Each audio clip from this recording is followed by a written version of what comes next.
This is the Uptick Network Stock Day Podcast, sponsored by InvestorsHangout.com. Penny stock news and interviews from the microcap world. Public information on OTC, pink sheets, and microcap stocks from around the world. With your host, Everett Jolly. On today's show, we have a great guest coming on. He's been on the show before. His name is Kyle Kennedy. Well, he is the CEO of Seafarer Exploration Corp. They trade on the OTC markets under the ticker symbol SFRX. Kyle, welcome back to the show. Everett, thank you. It's such a pleasure to be back. And again, it's an honor just to be on your show. Well, stop it. Last time you were on my show was back in July. I know that you guys were going through a couple of hiccups. You were looking for some new technology, looking ways to discover the shipwrecks. If you would, just give a about statement to my listeners of what you guys do and who you're all about. Yeah, to give you an update from last July, we had just received in the middle part of July a permit that would allow us to get out here and dig and identify this wreck further in a particular area called Area 1. And the results that we've had have been amazing in Area 1. We've dug up a big piece of the ship's upper deck. We dug up, and this is a piece about 16 feet long and 5 feet wide. And you don't normally get wood from the 1700s, early 1700s. Normally the wood gets eaten up by woodworms and dissolved, etc. But the type of sand and silt that this wrecked in preserves this wood. And so we found a big piece of the upper deck. We found a piece of the ship's railing. We moved our digging a little further south into our area, knowing that was the upper deck. We're looking for the lower deck. We then found a big piece of the ship's hull. And as you can probably guess, the treasure was stored in the hull. So if we find the hull, that tells us we're getting closer to some of what we're looking for, even though at the same time, we want to do as much archaeological work as we can. And we even plan on bringing in more archaeologists to help us in that endeavor. Now, but we've had an exciting time. Absolutely. Is this the colonial area that we're looking at for the ship time-wise, or Spanish? It is. Okay, colonial. Most of the time frame that we try to stay within is roughly between 1502 and roughly maybe 1810 or before. And the majority of the wrecks we have are in the either 1500s, 1600s, or 1700s. Well, give me the latest update from where we're at to actually, being an investor, and I am an investor. I want to know when the money's going to fall on the balance sheet. When we're going to keep on draining the mule, and we're actually going to come to fruition that we're actually going to put some money on the balance sheet. Can you give us any kind of perspective about what's in progress? Yeah, Everett, I can. And first of all, I want to thank you for being a shareholder. I think and hope that you'll be well rewarded this year, because if you are, I will be, and so will the rest of my shareholders. So I'm hoping for the best for you on that for sure. But to answer the question a little further, we've done several things here. One, we've tested some new technology that I think will help us advance our cause. The new technology isn't as accurate as what we would like it to be, but it does help our confidence with what we're going after in the way that it works. We've got a variety of things that we've done that give us optimism on this site. Like I said, finding part of the ship's hull was a fairly big deal for us. We know we're getting in the right area. So we've got a combination of things that are working for us. In addition to that, we've also got another site that we are procuring the Federal Admiralty claim on from 30-something years ago. Once we have the Admiralty claim on that, we'll get a new recovery permit on that site in Juno Beach. And that is a 1500s wreck that appears to have wrecked pretty far offshore, i.e. over a mile. So that's another wreck that we should be getting into later this year. This summer should be a really, really good summer for us, Everett. We've got all these targets. We've got a very strong plan. We've got a good group of guys. We've got all the equipment. We've got all the permits we need. this should be our summer. Everything should happen this summer. So it's all going to come all together here in 2017. I believe that it will. I really, really believe that it will. We spent almost 10 years. June of this year will be 10 years for me in this business. And, I could not have conceived at all in the beginning the difficulties that we would have to encounter to get to this point. But we've spent, probably over $11 million and, a great deal of time, i.e. 10 years. So it's taken a lot of hard work to get to this point. But this is the year I believe it'll actually begin to pay off. How do you see the treasure business kind of evolving going forward?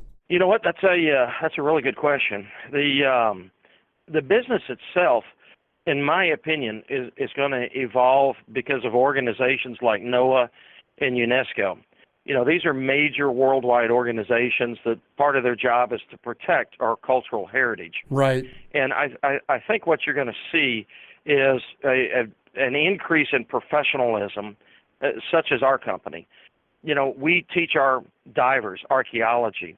We spend hundreds of thousands, if not over $1 million, just in research, in researching these wrecks and writing reports and providing these reports free to the country of origin and also to the state of Florida. So, I think what we're going to see is an increase in, again, professionalism. I know we are in the process of bringing on some additional archaeologists from a huge organization here in the country, in the U.S. Those archaeologists will help ensure the archaeologists we already have on board can do a little bit more work, a little bit more efficiently, but certainly provide the reports that the academic world looks for. So I really see a change coming. And I also see a change coming with technology, that'll help how we explore. And so between those two things, there's a lot of things that'll be changing, but I think it's for the better. And I think some of the old treasure hunters will sort of be weeded out because of lack of funds and financing and their abilities to compete in this changing world. Because, again, it's expensive to do these things, but you really need to be professional. You need to have a model that you don't sell your treasure. And most of these guys, that's the first thing they do. In fact, it's almost all of them. So, those models of the old just aren't going to cut it in the future, at least in my opinion. I think we're leading the way in that arena. My guest today is Kyle Kennedy. He is the CEO of Seafarer Exploration Corp. They trade on the OTC markets under the ticker symbol SFRX. Their market cap's only $7.1 million. Our stock's trading at about a third of a cent. Let me ask you this: when you find the gold, the rubies, whatever it is, the big jackpot, are you going to have to split that with any kind of nation, country, or something like that? Or tell me how that gets divided up among that, or does you guys get 100% of that? Yes, Everett, it depends on the location of the wreck. The wrecks that we've got right now in Melbourne Beach and also in Juno Beach, those wrecks belong actually to the state of Florida. And there were lawsuits in the past that went all the way up to the U.S. Supreme Court. And the U.S. Supreme Court ruled that those ships that are within 3 miles of the low water mark in the state of Florida belong to the state of Florida, and that Spain abandoned those wrecks. And so by precedence of that, all these wrecks belong to the state of Florida. And so we negotiate a deal with the state of Florida where they get 20% and we get 80%. Okay. They get their 20% off the top at no cost. They get to make their selection first. They look for unique items, et cetera. But that's how the division starts. Now, if we go into federal waters, in federal waters, we actually make a federal claim and we have 100% of it. And then if we ever have a partner in any of the wrecks, then we have some kind of division with that particular Absolutely. partner. Absolutely. Yeah. So what is your primary focus at this time? You guys are getting awful close. Where are we at in the process? Yes. The primary focus for us is Melbourne Beach. this is a site that we've worked really hard to get over the years. We finally have this site permitted and under our belt. We've identified, as I mentioned before, pretty big pieces of the ship. We know that we're very close in this new area that we were given back in July, actually. So we're going to be focused on that area. We know this was a huge ship. We know that the ship has never been salvaged or any recovery work ever done on it.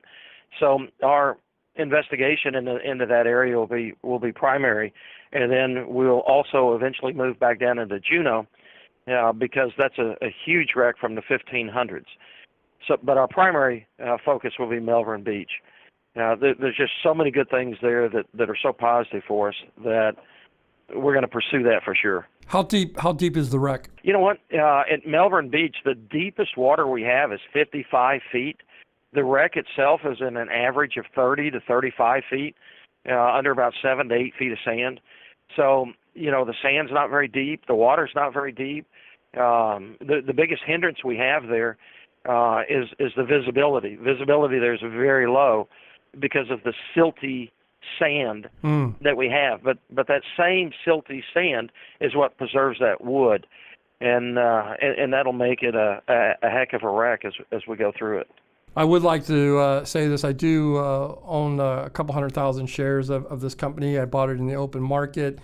The reason why I have, because if you guys do hit something, I've been a part of some other publicly traded companies that were in the same line of business you guys are at.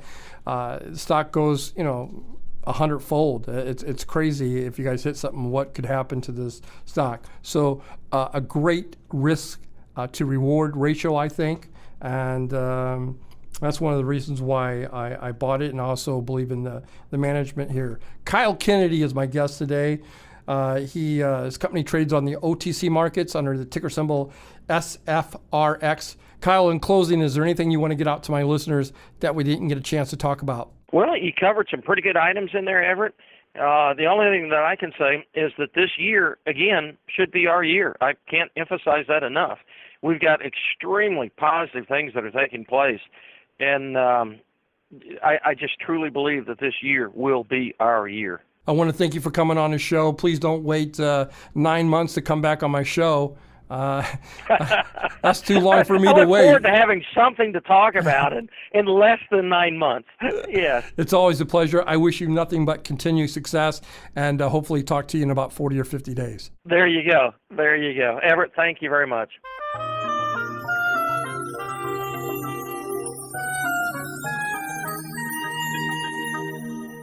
The following program is entirely sponsored and produced by Uptick Newswire LLC, which is responsible for the following content. The opinions and information provided on today's show are those of the guests and of those of the respective companies they represent, and does not necessarily reflect those of the staff or management of this station. Uptick Network encourages all listeners of the show to do their own due diligence and research when determining investment strategies that'll work for them, or to seek the assistance of an investment professional. The guests of today's show may have paid to appear on the show and are not directly affiliated with Uptick Network or this station.